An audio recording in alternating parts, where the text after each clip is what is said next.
everybody. It is currently Saturday, January 24th, 2026, and I'm coming at you live from a gay bar, all right? And I'm here doing research for a novel. If you see me going into the bathroom with another man, it's because I'm interviewing him for my novel, all right? So I'm in this goddamn gay bar right now. Okay. You'll get the reference later. You'll get it. Trust me. But today we're talking about a guy called Yukio Mishima. Uh, he's a bit of a gump figure, bit of a Japanese gump figure, maybe a little bit more mm, emotionally uh, unstable.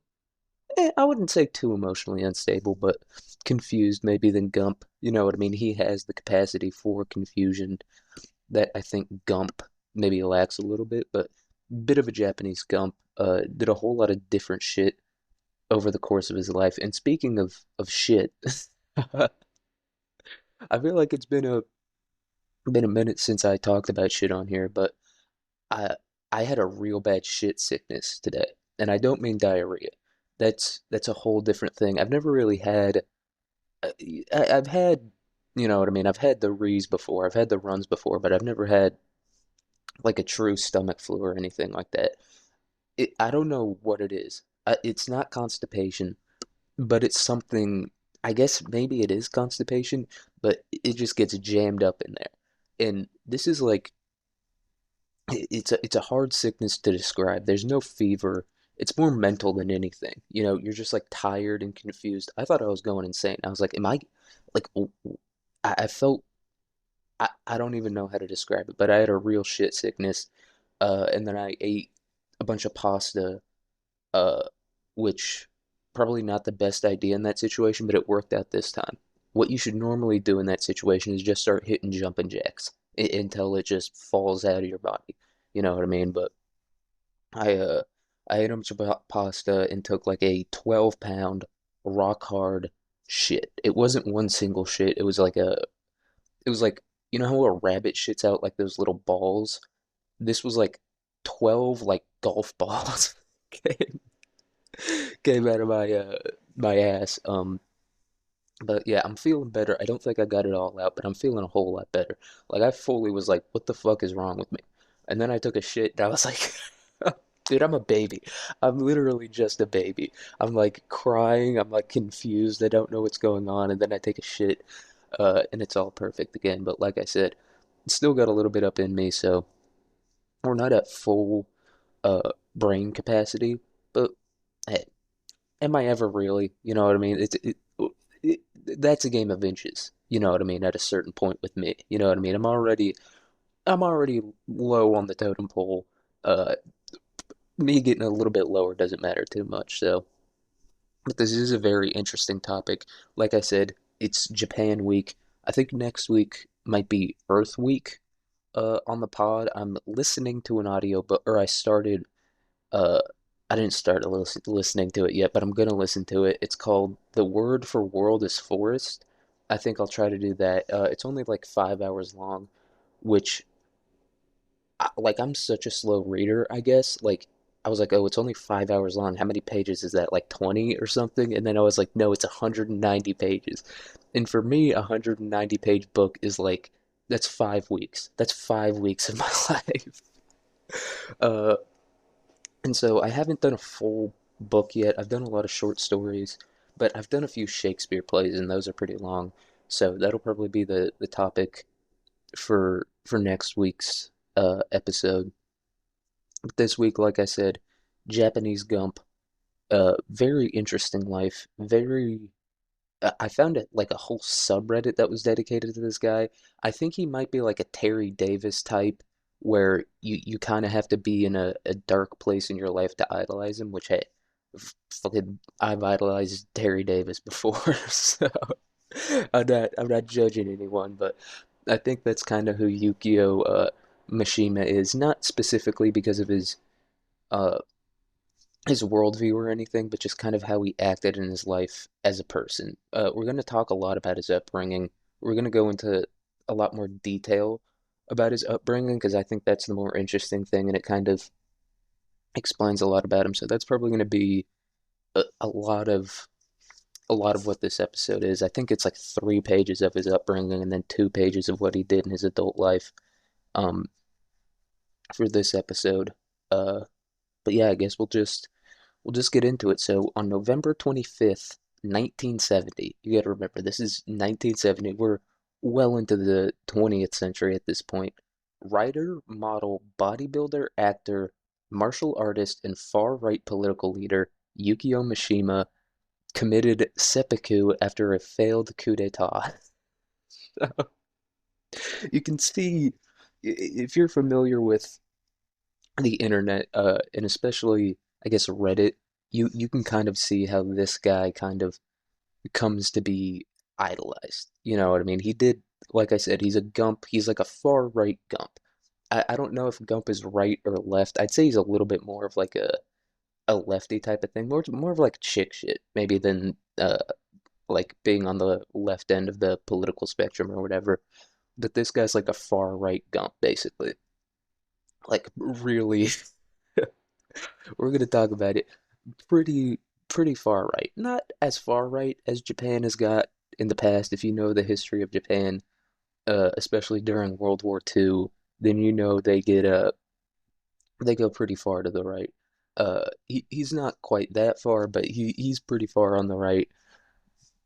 I wouldn't I don't know how to describe him. I guess we'll figure out kind of where he lies on the what is that, like the political compass or whatever it's called. We'll kind of figure that out as we get more and more into this, but I would comfortably describe him as far right. Definitely like an ultra conservative type of guy, but he did all this other shit too.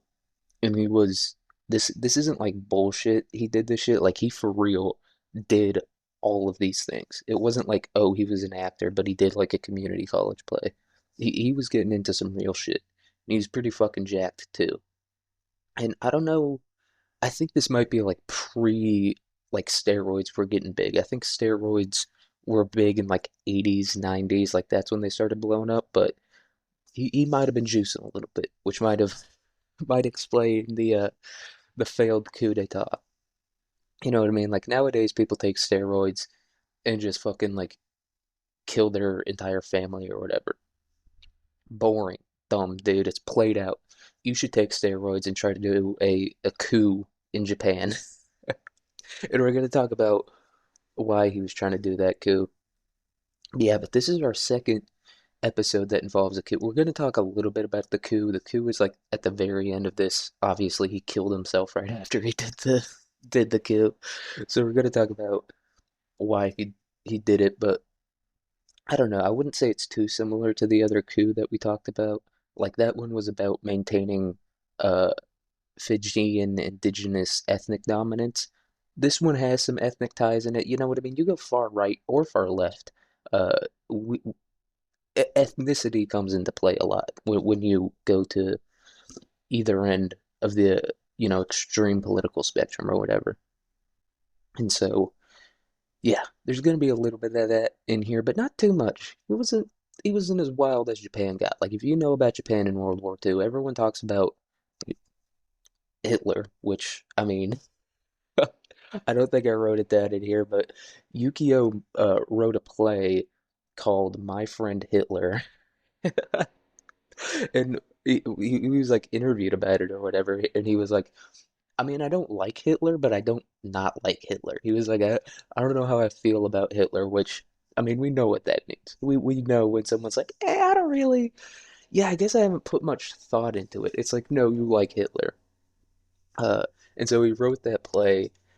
But he was like Hitler was kind of like lame, which I do agree with him on. Like whether you like Hitler or not, which I'll say, as much as I make the jokes, not a big fan of the guy.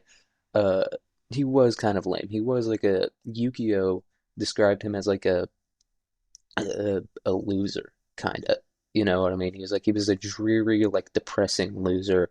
Whereas obviously Yukio, he's out there bodybuilding, acting, doing martial arts and shit like that. He's a little bit more hyped up. You know what I mean? He's a little bit more aggressive than the H-Man was, which I guess the H-Man was pretty aggressive, but more in like a nerdy, dweebish way. And Yukio did have a little bit of uh nerdy dweebishness to him, He was a pretty prolific writer, but we'll talk about that. So Kimetake Hirioka, and we're just gonna call him Kim for this part of his life. Kimitake Hi Hirioka was born on January 14th, 1925, in Tokyo City to two people with deep ties to feudal Japanese aristocracy. And when I was doing a lot of this, we're going to talk about more how he relates to the feudal Japanese aristocracy, which if you don't know, that was I think it was called the Edo period. I don't remember, but it was like 1600s to like mid to late 1800s. Japan was full on like medieval feudal type shit, like completely isolated from the rest of the world. I don't remember why they did it. I remember I learned it in history class, but I remember why it ended. The Edo period, like the feudal isolationist period, ended in Japan because a U.S. Navy admiral showed up with like a bunch of guns, and the Japanese did have guns at this point, but it was like they were on some bullshit guns. You know what I mean? Like late 1800s, the U.S. had like repeating guns. We had like big steel ships and all that shit. Uh, and so we showed up to feudal Japan, and we were like, hey, you're not isolationists anymore. And so that's basically how that ended. But before that, it was very much like a feudal setup where it was a bunch of like lords and kings and stuff like that. And then they didn't convert into a democracy after that. We're going to talk about this a little later, but Japan basically went from like that feudal period to the Empire of Japan. Uh, so yeah, they were still like a monarchy, very traditional type of setup, very old school type of setup, even after the feudal things sort of ended. And so young Kim grew up in a rented house with his parents, siblings, paternal grandparents, six maids, a houseboy, and a manservant. I don't know what a houseboy is and what the difference is between that and a manservant. I imagine like that might just be one of those things that like old school, like it was just a flex. You know what I mean? Like nowadays it's like yeah, I have a pool and like a fountain in my front yard or whatever. But I think a houseboy back in the day, that was like having that was like having a koi pond or whatever. It's just like, yeah, I got like this little kid that just like runs around my house and does my laundry and shit. I don't know about Japan, but I know East Asia and also, or not East Asia, China, in Rome, they were like obsessed with little boy piss, like virgin boy piss was a very big thing in China for a while. I think it still is. I think the Chinese are still rocking with the little boy piss, the virgin boy piss. But it was also a big thing in Rome. Like they used little boy piss to clean clothes in ancient Rome, and which actually makes sense, not because of the little boy thing, but because pee has ammonia in it, and that's like a cleaning product. But in Japan, they just, or not Japan, in China for a while, they were just really into little boy piss. I don't know if that's what was going on in Japan, but he had a houseboy, and the house he grew up in was decently sized, but it sounded like it was a little crowded. It sounded like they didn't need six maids for the house. Like they said, it was a two-story house. uh, I didn't look up any pictures of it. I don't know if there is any pictures of it, but so yeah, he's grown up in this crowded house. He's got a houseboy and a manservant in his house that he grew up in. But he didn't spend a whole lot of time, or he wasn't in that house for his entire childhood. So as a young boy, Kim's grandmother, Natsuko, or not Sako, not Sako, uh, was a descendant of who was a descendant of feudal lords from the Hitachi province, which I just thought that was funny, dude. The fucking vibrator company. They also make like giant mining equipment and stuff. Hitachi does, but also vibrators. The Japanese are just great engineers. You know what I mean? It's just their vibrators are the best, from what I've heard. But anyway, his grandmother Natsako, she was a descendant of feudal lords from the Hitachi province, separated him from his immediate family for several years. So we're going to talk a little bit more about her, but she was pretty overbearing on him. as a kid, and it separated him from his family, not for too long, not for his entire childhood, but for a pretty good set of his developmental years. He was pretty isolated from his family and just from his immediate family, right? His like parents, grandparents. I think he still hung out with his cousins a little bit, but he was pretty isolated from the rest of his family uh, by his grandmother Natsako, and this kind of comes into his later literary works. We're not going to talk too much about his works, uh, which is kind of dumb because he's a pretty prolific writer. But if you understand his childhood and his worldview and like what he thinks about all that shit, then you can kind of understand like what his works would be. In the isolation that he felt growing up with this pretty crazy bitch. I'll be honest here. She was a pretty crazy bitch. It kind of comes into his works later in his life. And so I guess it is Natsuko. I don't know if that's an A or a U. I have shitty handwriting, but anyway. Natsuko's adopted grandfather had been a bannerman during the fall of the Tokugawa shogunate, and her family had direct ties to Tokugawa Ieyasu, who was a samurai and a founder of the Tokugawa shogunate. It, I know that the Tokugawa, they were like the big family in Japan during the Edo period. I'm gonna Google that real quick to see if I have that right. If the Edo period is the era of the Tokugawa shogunate, but like this guy was the big this family was the big boss in Japan during that feudal period. Basically, is what you have to know. This was the guy that founded it. And so I guess it's kind of like Europe, how all the royal families are sort of connected to each other, like we talked about with Roman von Ungern and Sternberg. He was related to like I think the King of Sweden, or maybe that was Catherine the Great. One of them was related to the King of Sweden. Whatever. All even like the super small, like less important feudal royal families still had ties to like the big main royal family that like ruled over Europe. Um, and I think we talked about that in the Magellan episode, like the beef between what was it? It was like the Burgundies and the or it was the Hamburgs and another family in Europe, but that was like the big royal family of Europe. So if you know about that, then this is kind of analogous to that. I'm just trying to describe it in a way that's a little bit more Western. But anyway, he had ties to the big royal family that, they were all fucking each other, marrying their cousins and shit. That's just how royal families do it. I mean, all over the world. And so he had ties to the big one, though, the Tokugawa family, who ruled Japan during the Edo period, and yeah, and had ties to this bannerman who was like, I think he was like a military, I think that's what it was. It was like a military leader, uh, and there was like this whole big conflict in Japan that led to the fall of the Tokugawa shogunate into the Empire of Japan. And the Empire of Japan, I think they got 60 good, or not 60 years, like 80 good years under their belt as the Empire of Japan after the fall of the Tokugawa shogunate. So this guy, he's even like more old school than like emperor type shit. You know what I mean? In terms of Japan's history, he has ties to royal families predating the Empire of Japan, which, like I said, that was around, I think it was 1868, if I remember correctly, uh, is when the Tokugawa shogunate, that whole feudal system officially kind of got replaced in Japan. So he's even more old school than, Empire of Japan die for the emperor. Although he does love the emperor, as I'll come to find out. And so Natsuko, she was pretty prone to violent outbursts and would not let Kim go into the sunlight or play sports, especially with other boys.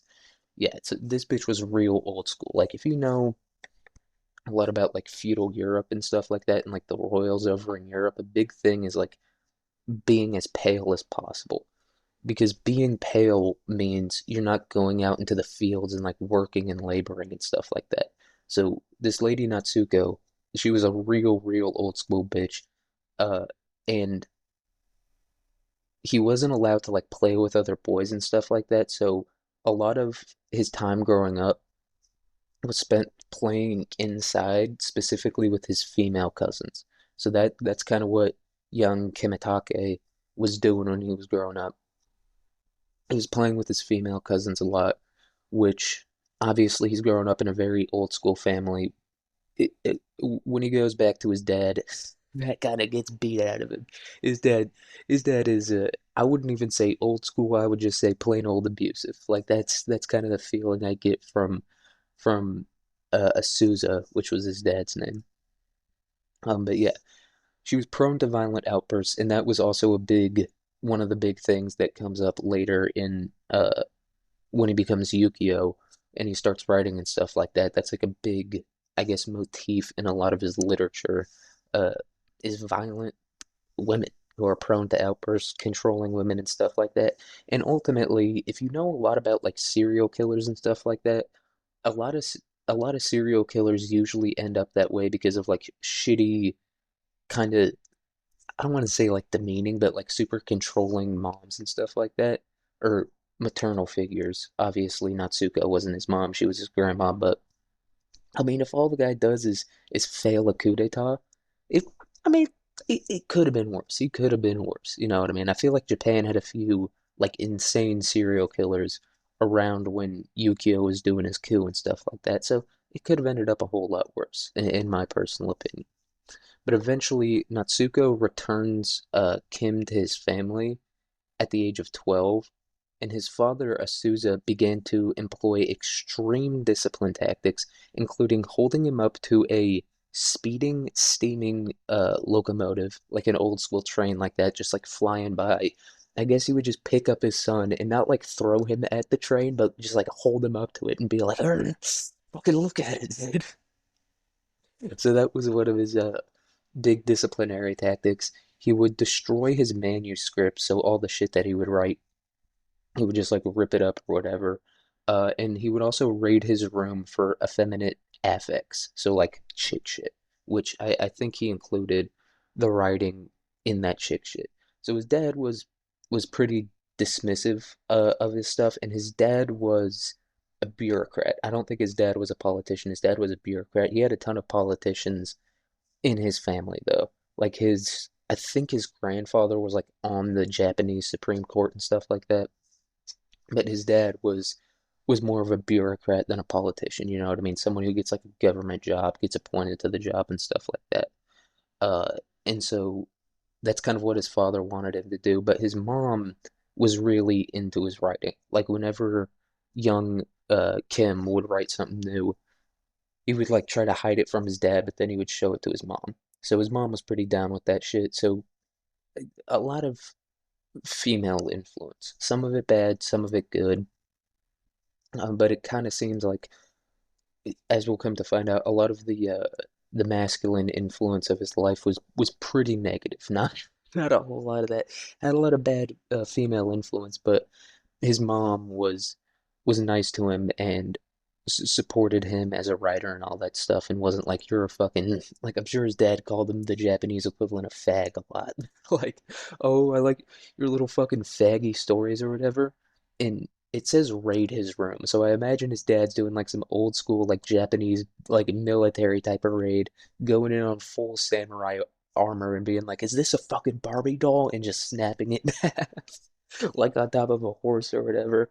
Um, but yeah, pretty. His dad was like really militaristic, it said. I don't think he ever served in the military though, which is always funny. It's always funny whenever someone who never served in the military still is like is just so insistent upon just doing military shit. And there's good things about the military that you should take from it or whatever and integrate into your life, but I don't know. Whenever people are like, "Yeah, I live like a soldier," or whatever, every day I wake up and I live like a soldier. It's like, dude, you've never been. You don't know.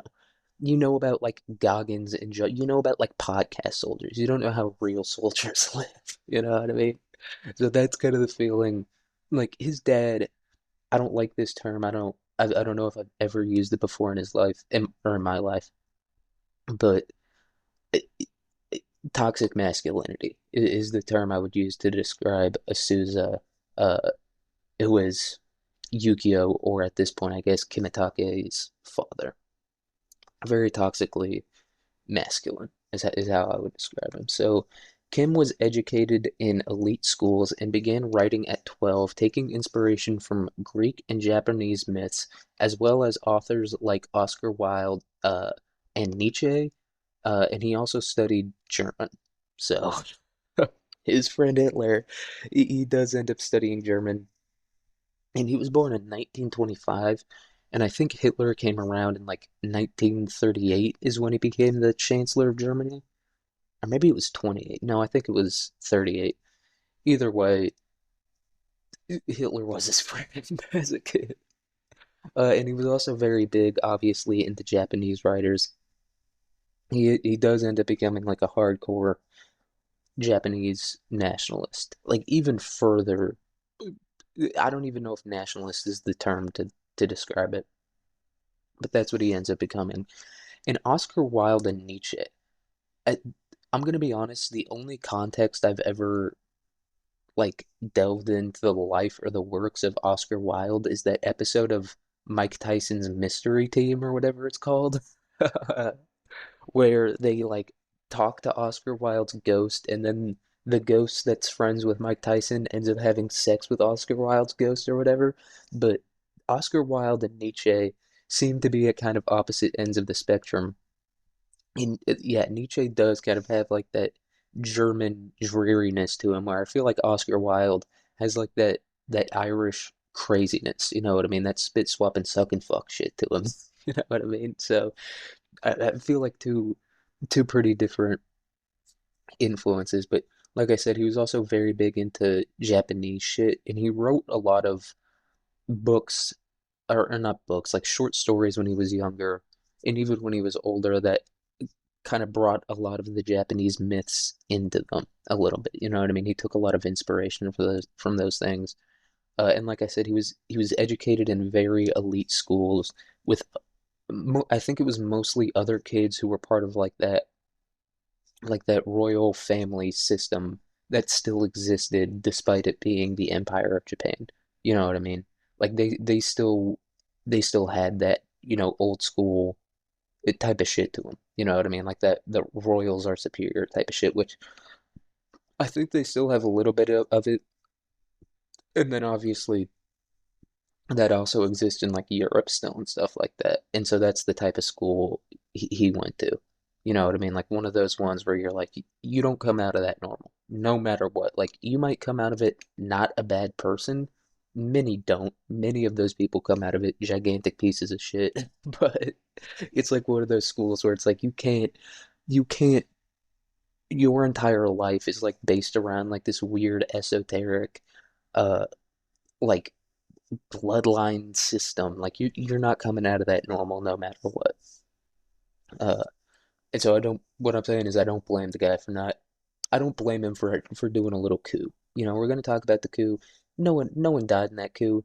He obviously committed seppuku. No one. He didn't hurt anyone when he did the coup. It was just a little bit of fun. Just guys having fun is what it was. So, like I said, it could have ended up a whole lot worse. And so at 16, he was invited to write a story for his school's newspaper, and he submitted Forest in Fall Bloom, a story where the narrator describes a feeling that his ancestors still live inside him. And so this is where we start to get a little sprinkling, you know what I mean? A little bit of parsley, a little bit of salt sprinkled into the recipe that is uh Yukio Mishima's life. It's a little bit, we're getting a little bit of that. You're talking about how, like, the spirit of your ancestors lives inside you. Okay.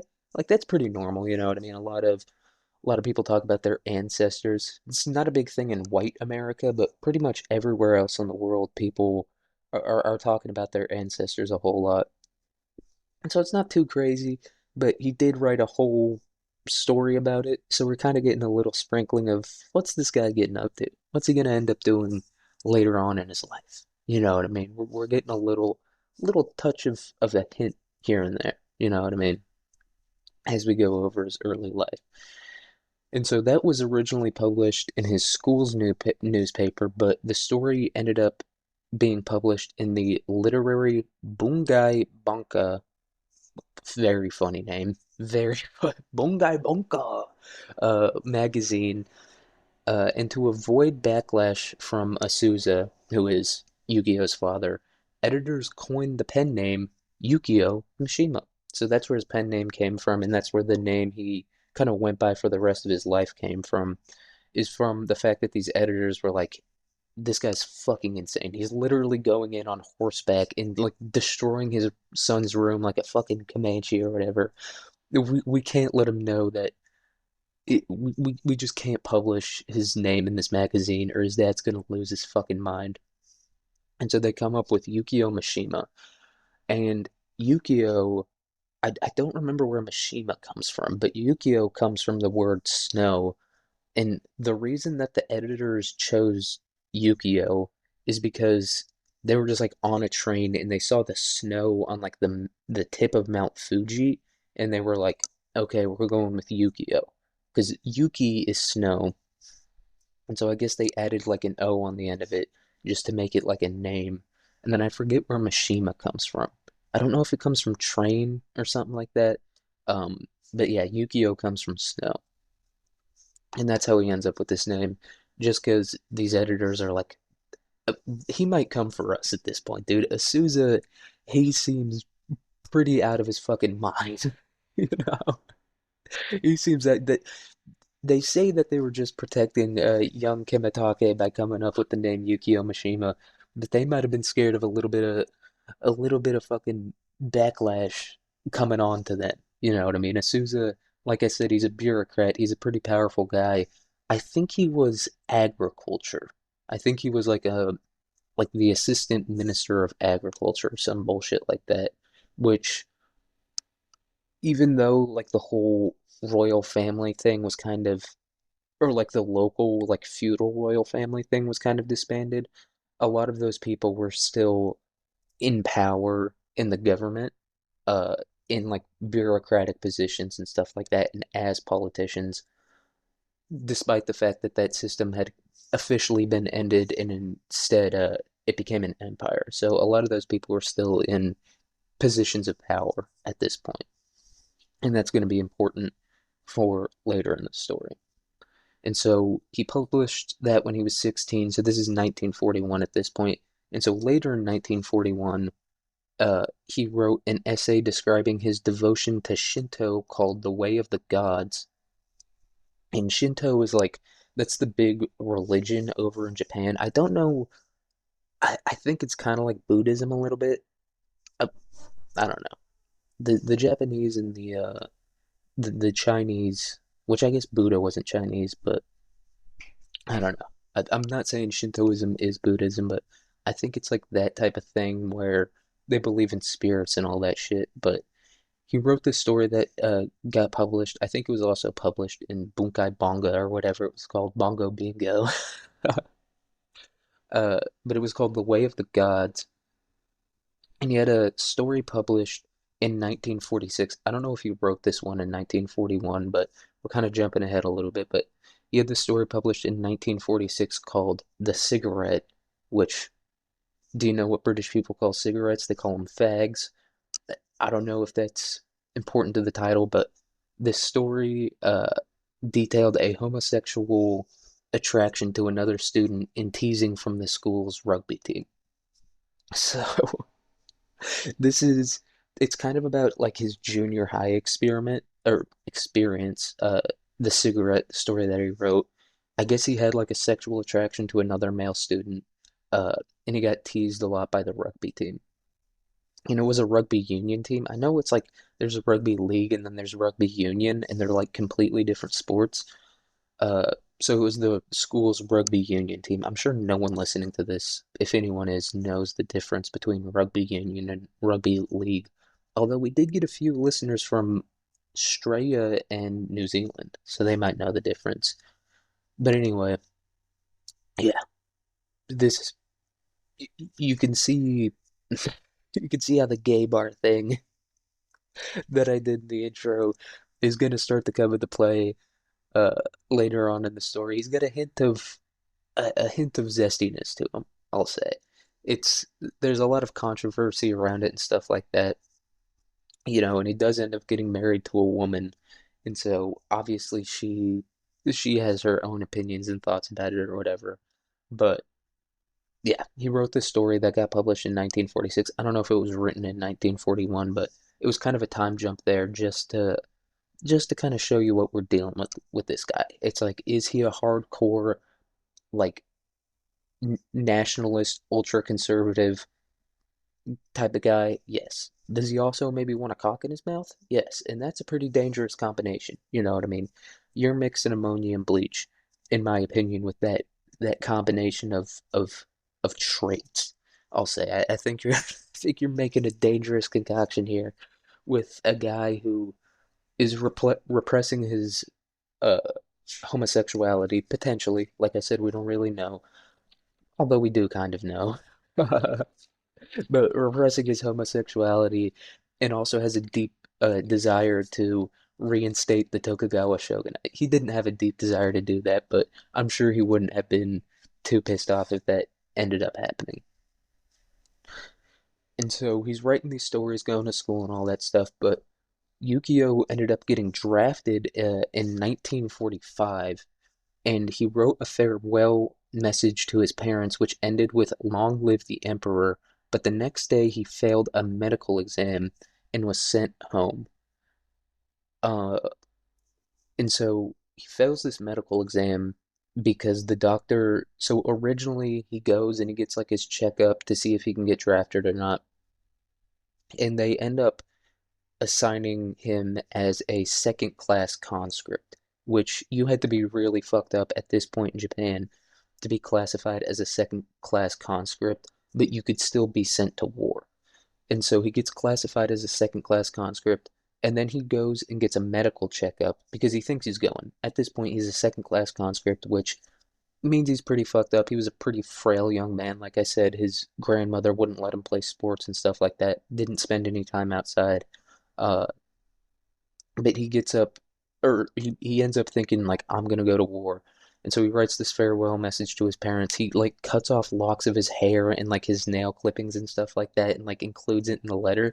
And he doesn't end the letter by saying bye mom or like bye dad or whatever. He says long live the emperor, exclamation mark, however the fuck you write that in Japanese. And he goes and he gets this medical exam, and the doctor ends up uh diagnosing him with tuberculosis because he's coughing and all that stuff. Uh, and he later in his life writes this semi autobiographical novel called, I think it was called The Mask. I think that's what the autobiographical novel was. But anyway, it was like this kind of like, is it about him? Is it not about him? Uh, but he kind of says that he lied to the doctor about having tuberculosis. He was like, he had a cold, but he told the doctor he had been coughing for like 6 months and that he had like a pain in his shoulder. And so the doctor was like, you have tuberculosis. We can't send you to war. Although Japan, if you know anything about Japan and the way they were fighting in 1945, I think his dad might have gotten him out of this one because they were taking anybody to fight towards the end of the war. Uh, so I think that's what it was, although he may have also lied to the medical examiner to get out of war. Although his dad doesn't really give that much shit about him. You know what I mean? He wants him to be a man, and so maybe he kind of wanted him to be sent to war. But then again, maybe his wife convinced him.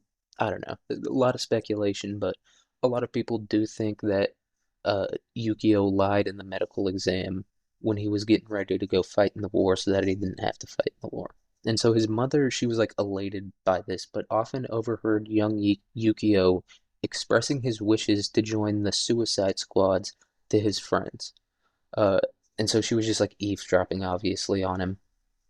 But she was super hyped when he ended up coming back. But he he was like, I want to join these suicide squads, like kamikaze. Everyone thinks of like kamikaze, you're like flying planes into boats or whatever. That was a big thing, but there was also other types of suicide squads of like just like regular missions that were super fucking dangerous. Just like going in and knowing you're gonna die. And I think they were usually pretty elite groups, which the Japanese were just during World War II were just big fans of the Russian like meat grinder tactics. Uh, Not to the same extent that the Russians did it, but they weren't afraid to sacrifice lives. You know what I mean? They weren't afraid to just chuck a bunch of people at a problem during World War II, especially 1945, towards the end of the war. And so he's home safe. He ends up going to school, graduating, and all that stuff. Uh, and he graduates at the top of his class, and he gets a watch from Emperor Hirohito, who was the Emperor of Japan.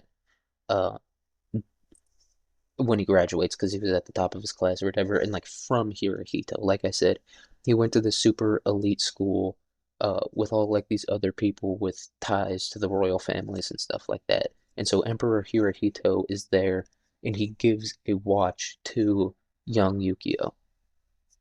But as we all know, Japan doesn't end up winning the war, and when Emperor Hirohito announced Japan's defeat on August 15th, 1945, Yukio wrote in his diary, "Only by preserving Japanese irrationality will we be able to contribute to world culture 100 years from now." And so he's obviously into like the Shinto religion and all that stuff, into the gods and the ancestors and all that stuff. And so he kind of acknowledges the irrationality of it, but what he wrote kind of makes sense to me. You know what I mean? It makes sense to be like Japan's like willingness and desire to do the impossible is what makes us, Japanese, and it's what made us so powerful as the Japanese Empire and all that stuff. So I kind of get what he's saying there. And I don't know if it was when he surrendered, but at some point, Emperor Hirohito, who was like the sun god, like people thought he was like a living deity that was like an incarnation of the sun or whatever. Like that's what the Japanese red circle is, which we'll talk about that later. Uh, they thought he was like a sun god. Like all the soldiers, especially, thought Hirohito was a sun god. And so when Hirohito renounces his, divineness or whatever as an incarnation of a god, this pisses Yukio off a whole lot because he's like, so what did all those soldiers die for? Did all those soldiers, he's talking about like the World War II soldiers, he's like, did they all die in vain then? Like if you're not the sun god and we're not all following the will of God, right, by fighting for you, then what did all those soldiers die for?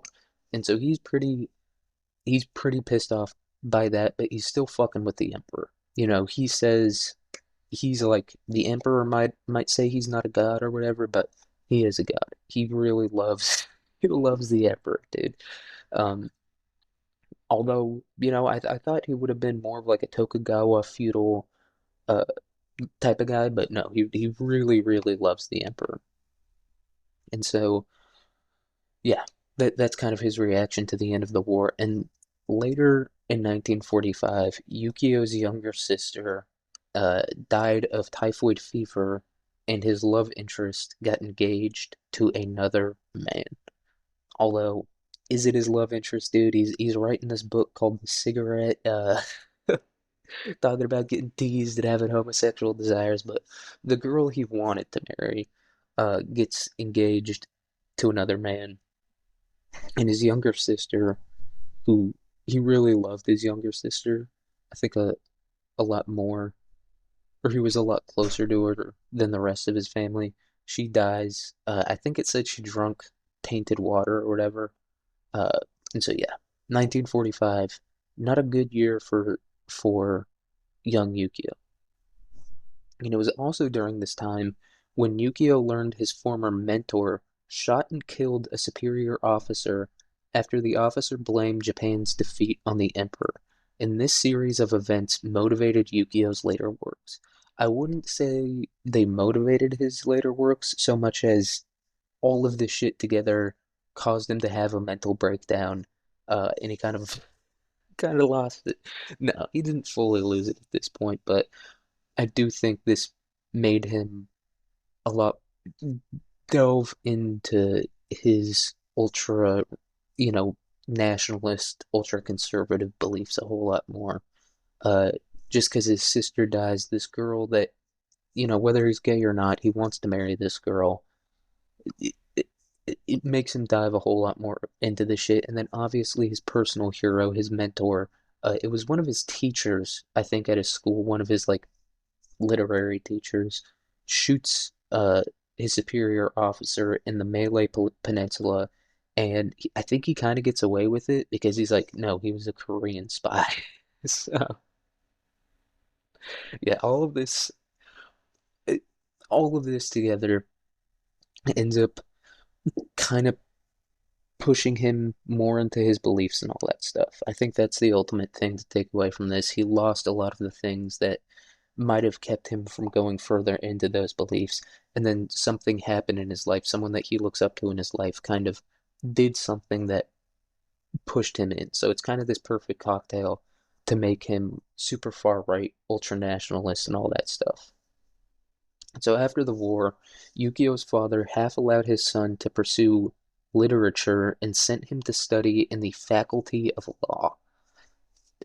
Basically, he ends up going to the faculty of law at the University of Tokyo, and basically what that means is his son's going to become a bureaucrat. He's going to work in like some ministry as like an assistant uh director or whatever. Like that's what his dad is telling him to do. And so yeah, and what it means by he half allowed his son to pursue literature is that he let him write. He didn't let him take really any literature classes or anything like that. He didn't allow him to study, Japanese or whatever. Um, but he does allow him to continue to write while he is studying at the Faculty of Law, whatever that means. What it means is it's just the pathway to him becoming a bureaucrat in the Japanese government. And so he takes classes during the day and he writes at night while he's going to the University of Tokyo, which I think it's obviously probably like the biggest college in Japan, or maybe the most elite. I don't really know too much about the Japanese higher education system.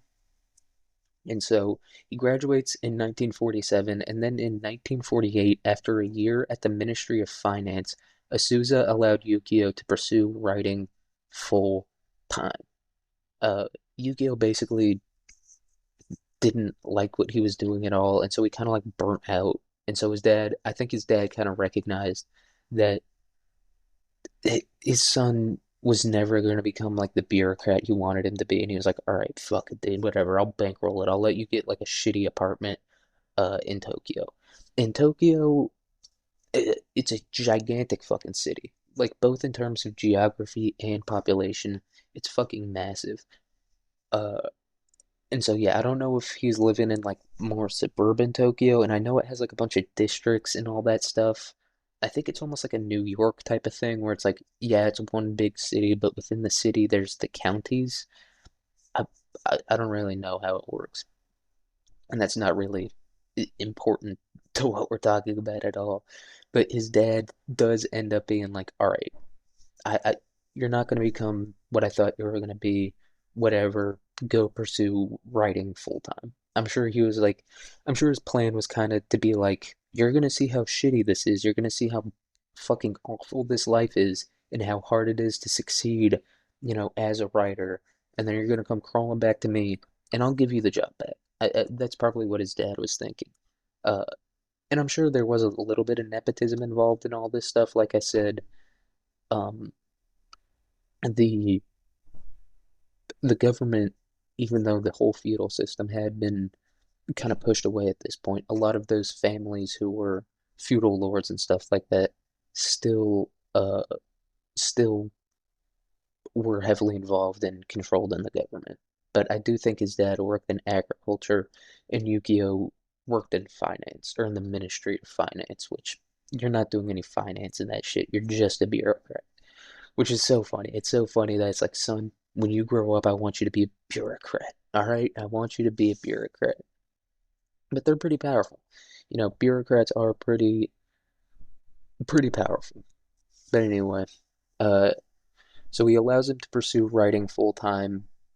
And another thing that was happening around this time was there was a large purge of bureaucrats in post-war Japan because you got to remember the United States comes in, I think it's Douglas MacArthur comes in to rebuild Japan and all that stuff.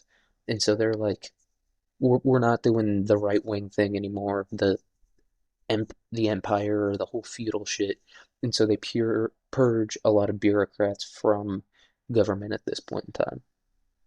And we're going to talk a little bit more about post-war Japan. So in post-war Japan, nationalist writing was banned just outright. It wasn't even like censored publicly. It was like if you cannot write anything nationalist because yeah, the Japanese did a lot of shit in the name of Japanese superiority during World War II, tortured a lot of people, killed a lot of people, not just soldiers, civilians, all that shit. And so the US is banning this far right rhetoric in any way, shape, or form. It doesn't matter if you're talking it you cannot be right wing at this point in Japan, which, you know, is pretty fucked up. But anyway, so many authors began to hold uh or left-wing authors began to hold significant influence in the literary scene, which Yukio detested privately.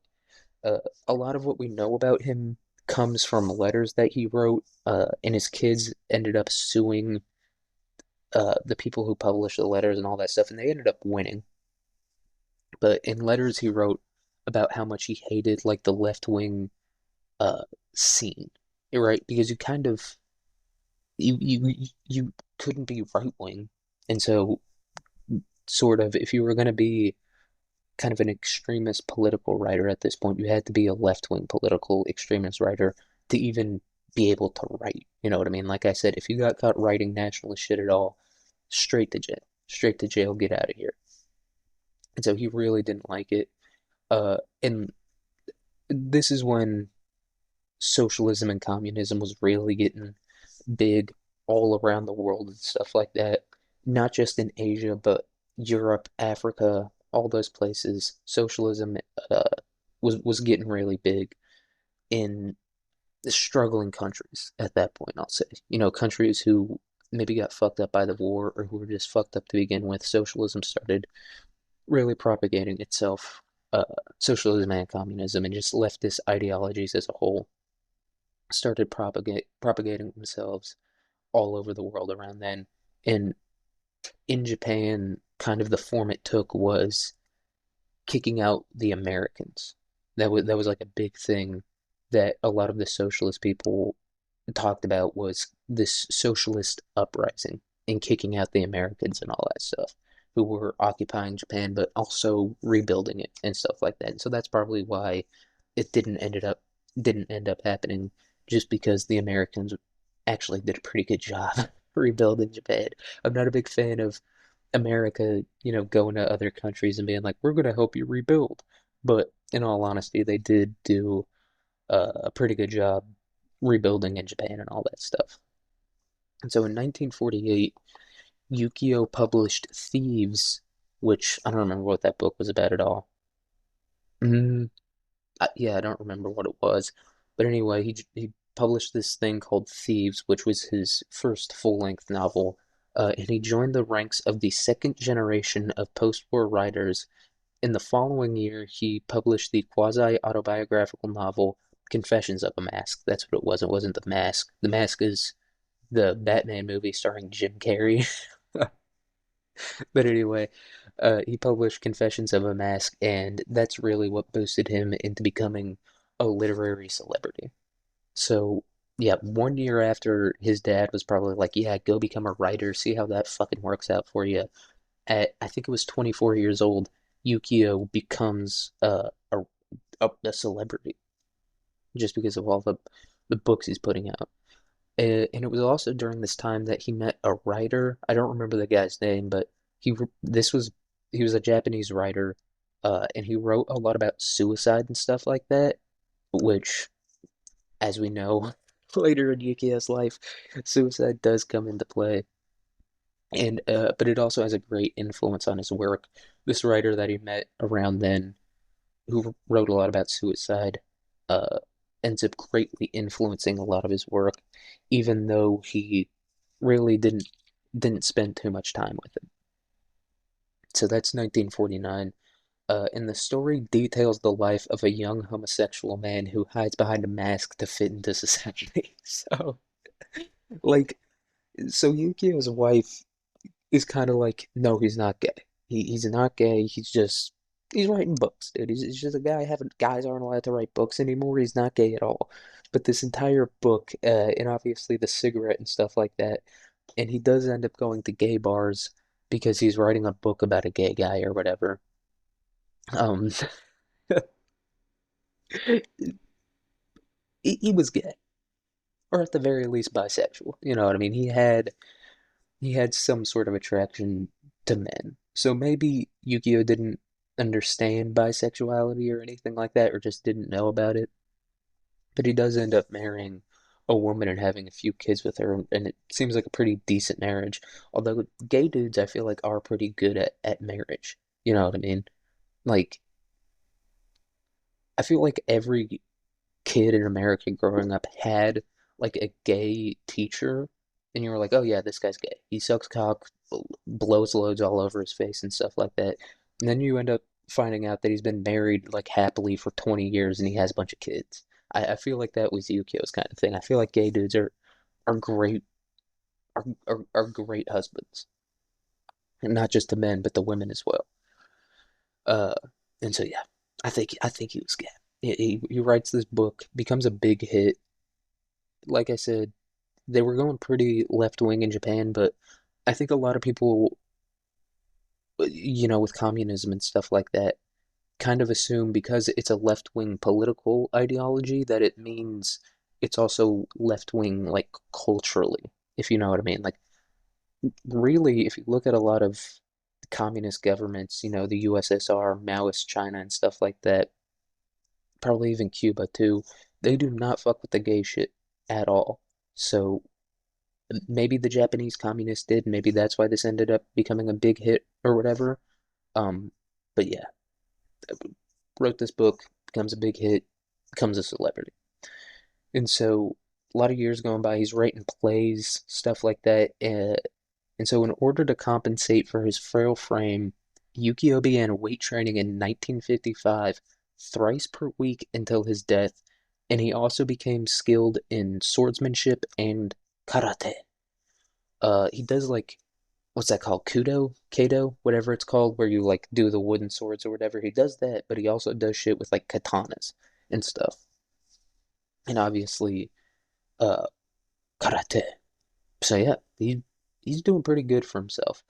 I don't remember. I think it's 1960. He ends up being in like a movie or whatever, and he also did a few plays as an actor. So this is around the time he starts to get into acting as well. And he models. It doesn't seem like he modeled a whole lot, but he did model for at least one like magazine, like a big photo shoot. He did a big, and not like it wasn't like a thing where it's like a piece about him. He was just modeling for it. So he does model around this time as well. And so 1 year later, he joined the Japan Flying Saucer Research Association after trying boxing. And this is where he starts to become a little bit of a Rogan, in my opinion. He starts lifting, he's doing a bunch of like kind of at this point probably pretty esoteric martial arts. Joe Rogan was into jujitsu before a whole lot of people were. Uh, and then he gets into fucking aliens and shit. So he's a bit of a Gump and a Rogan mixed together, kind of combined with uh I'm trying to think, not Hitler, but maybe someone like Hitler a little bit. He's a combination of all those guys. And so Yukio was not shy about his detestment of the emphasis that many intellectuals had to the mind over the body. Yeah, he was pretty much like, you guys think you should only take care of your mind and like read all day and write all day or whatever, but you got to focus on your body too. He was pretty public about his opinions regarding that. Yeah, like I said, he's a bit of a Rogan. I think he's a whole lot smarter than Rogan, but into a lot of the same things. You know, uh, weightlifting, martial arts, and aliens. I feel like I just perfectly described Joe Rogan in 4 words. How many words was that? Four or five?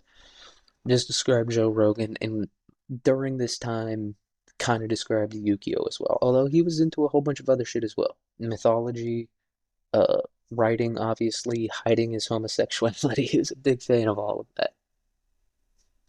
So he's doing that around 1955, and then in 1958, he married uh, Yoko Sagiyama after dating the future empress, and he had 2 children with Yoko. So he wasn't this chick that he was dating wasn't like the future empress in terms of bloodline. She ended up marrying the crown prince of Japan. He ended up becoming emperor, and then this chick that Yukio dated for a little bit, I think he tried to get engaged to her, and she was like no, and so he broke things off with her. She ends up becoming empress because she marries the crown prince. And this chick that he marries, Yoko Sagiyama, obviously she becomes Yoko, whatever the fuck his real last name is. I don't remember. Hakureo, some shit like that. Whatever. She, this chick Yoko, she was the daughter of like a Japanese, like a famous Japanese painter. I don't remember the guy's name, but it was something Sagiyama. So he has 2 children with this chick. I think 1 son and 1 daughter. I know he has at least 1 daughter with this chick, but 2 kids with her. Seems like he was a pretty decent dad. Doesn't say a whole ton about him as a dad.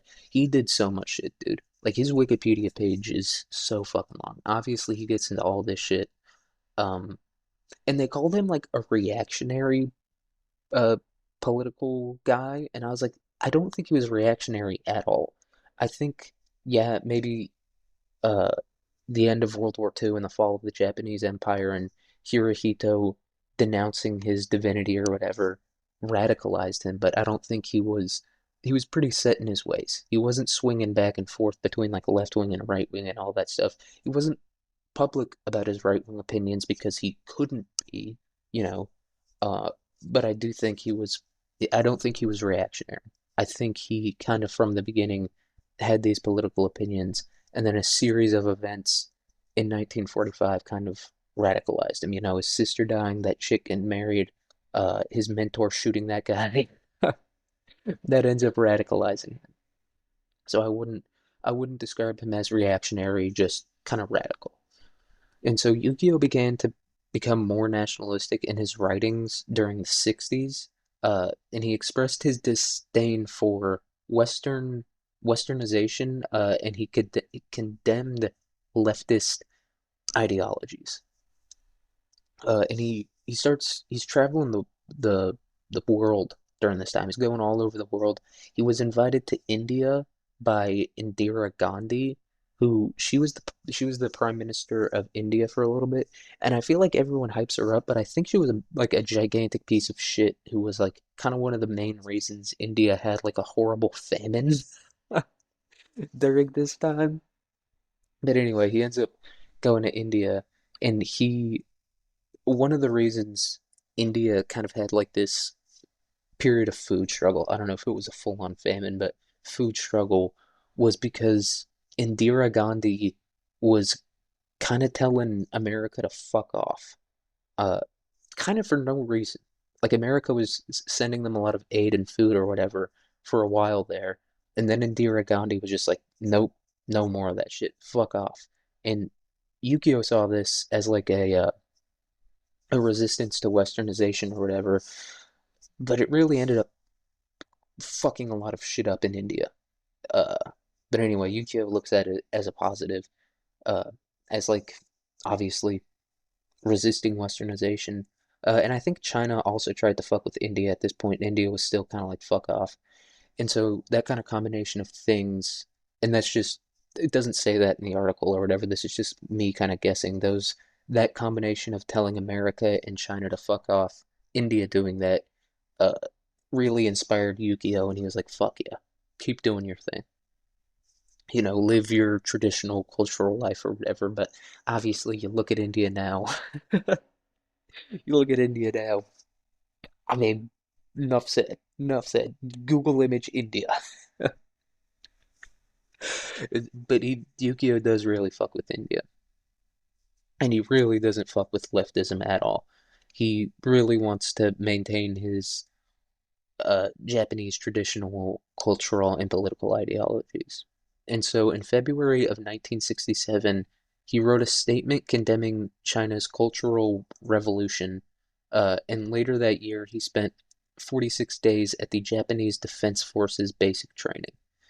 And these were the Japanese self-defense forces because I think even now, Japan's not allowed, they might be, I don't remember, uh, but they can't have an army that is like big enough or powerful enough or has the capability to attack other countries and stuff like that. I know for sure that during this time period in 1967, that was the case. Japan wasn't allowed to have uh, an army capable of invading another country and stuff like that. And so we trained with the JSF or JSDF, the Japanese Self-Defense Forces, and this was kind of kept on the low. And he doesn't join or anything. He doesn't join the JSDF. He just trains with them for 46 days. And so that's what he does in 1967. You see where we're going? You see where we're going here. uh, and yeah, this whole thing about him condemning the Chinese Cultural Revolution, people kind of like blew it over or whatever, but this is like Mao Zedong, Great Leap Forward, 80 million people died in China or whatever. So pretty accurate uh condemning there. I'm not upset at that at all. So after undergoing training with the JSDF, Yukio attempted to start a 10,000 man Japan National Guard, which would like kind of work with the JSDF. But he failed in this and instead started the Tatenokai, which was a private militia that he personally oversaw and funded. People would try to donate to this militia, and it means the shield, if I remember correctly. Uh, they tried to like donate to this militia, but he would just use the royalties from his books to fund the militia. And it was mostly like young men. They didn't end up getting too many. I think it was like 100 was their max uh amount of people that they got. And a lot of the other people that he was like that were the founding members of this, I think there was 4 or 5 of them. They were also the people who wrote the statement condemning the Chinese Cultural Revolution. They were all writers as well. I guess like right-wing traditional Japanese writers. Uh, and so on November 25th, 1970, using the pretext of just like a friendly visit, Yukio and 4 members of the Tatenokai barricaded the door of the Lieutenant General Mashida's office at Camp Ichigawa. I'm that's how I'm pronouncing it. They show up to this place that's like it's the what is it? It's the base of the Eastern Command Force of the JSDF to meet with this guy who's the lieutenant general, and he is overseeing this whole camp. Like he's the guy who runs this whole camp, and they're like, "Oh, we're just gonna visit him or whatever." And so they pull up there, like go into his office, and they're like, "Hey, how you doing? Fuck you." I guess like put him in a headlock or whatever. Knows karate, so puts him in a headlock, and they barricade his door. And this is their coup d'état. They want to kind of return the emperor to power and stuff like that. And so, manifesto in hand and wearing a headband emblazed with the uh, Hinomara circle, which is that big red meatball, Yukio stepped out onto the balcony and addressed the soldiers who had like kind of gathered below. So he's full on Karate Kid. He's got that headband on. He's got his manifesto that him and his boys wrote. And he's like, "All right, we're gonna get these guys hyped up, and we're gonna return to the emperor being in power." I think Japan still has an emperor and all that stuff, but uh, yeah, it's the same as like the British monarchy or whatever, where it's like, yeah, they're super rich and they have like a little bit of political and cultural influence, but not a ton. You know what I mean? Especially now. So he's got his manifesto and he starts reading it on this balcony, and the soldiers responded by heckling him, and Yukio shouted, Where is the spirit of the, or wait, where has the spirit of the samurai gone? Uh, but to no avail. They're just like, he's like, where's the spirit of the samurai gone? Uh, and he also says like how ashamed the Americans would be that these are the people who are defending Japan. Like they have like no fire, no spirit left in them or whatever. Uh, but nothing. He's getting nothing out of this. And so finally he shouted, "Long live the Emperor," before stepping inside and committing seppuku. And seppuku, everyone is like, oh, seppuku's where you just like take a knife and like cut open your whole like belly or whatever. No, in seppuku, you do cut open your belly, but just a little bit. And then you like stick your fucking fingers inside and grab your intestines and fucking pull them out, dude. That's what seppuku is. It's not ripping the whole thing open like that one scene in The Hobbit or whatever, where they cut the Goblin King's stomach open and his guts fall out. Seppuku is tiny little hole, like you're doing like a hernia surgery or whatever, and then you just go in with your fucking fingers and just rip your intestines out. So it's pretty fucking hardcore, dude. Like even more hardcore than most people think of it. Uh, but this suicide had been planned for over a year, and Yukio was joined by his second in command, Masekatsu Moriota. Uh, and originally, Yukio was trying to convince all these other guys to not do it. Like all the other four guys that were with him were like, "We're gonna join you," and Yukio was able to convince three of them not to do it. Uh, but uh, more Morita, I said Moriota, it's Morita. Uh, he was not able to, Yukio was not able to convince him not to do it. Like right before Morita ended up doing it, Yukio was like, "Hey, dude, you have a girlfriend. You cannot do this." But he fucking did it anyway. And so, yeah, I think that was his boy. I think that was his little butt boy. I'm having a little bit of fun with that guy. Might have had a little, a little bit of fun with that guy. Got up to some mischief with him. And Morita's response was, "I can't let you go alone. Someone needs to protect you in the afterlife," or whatever. Yeah, they they were getting up to some funny business. They a little light in the loafers, these two. Uh, and so yeah, he had been planning the suicide for over a year though, and some people think that this whole like coup thing that he was planning was just like a justification of his suicide. Uh, but that's just pure kind of guessing, conjecture or whatever it's called. And so Yukio had left money to a department store to send his children Christmas gifts until they were adults, as well as funds for the legal defenses of the three other Tatenokai members, the ones that had also tried to do the coup with him. And so yeah, that's the end of Yukio Mishima's life. I could have done a two-parter on him, but I don't know. I feel like 2 weeks of Japan shit. I might as well just start watching anime at that point. And I ain't doing that. All right, I ain't watching anime. And so yeah, it's just a one-part little thing about our boy Yukio. He was also a bit of a Steven Crowder. So like I said, leftism in Japan got really big, probably mostly due to the suppression of nationalism. Like people don't stop being hardcore nationalists overnight. Like even if you do lose a war, it it doesn't start happening overnight.